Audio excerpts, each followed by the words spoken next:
సవత్ తల్లి చేతిలో చిత్రహింసలు అనుభవిస్తున్న ప్రత్యూష అనే యువతి ఉదంతం టీవీ ఛానల్లో జోరుగా ప్రసారం కావడంతో ఈ విషయం తెలంగాణ రాష్ట్ర ముఖ్యమంత్రి కేసీఆర్ దాకా వెళ్ళింది.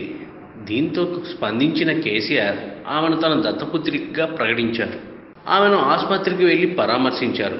ఆమె కోలుకున్నాక ఇంటికి పిలిచి భోజనం పెట్టి ఆమె ఏం చేయాలనుకుంటున్న విషయం అడిగి తెలుసుకున్నారు.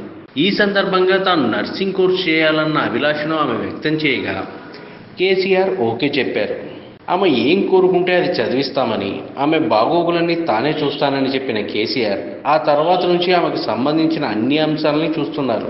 తాజాగా ప్రత్యూష తాను కోరుకున్నట్లే నర్సింగ్ కోర్సులో చేరింది.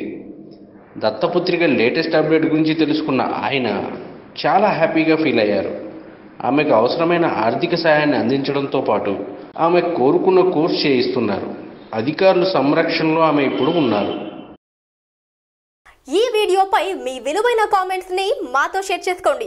అండ్ ఇంకో విషయం, సబ్స్క్రైబ్ చేయడం మర్చిపోకండి.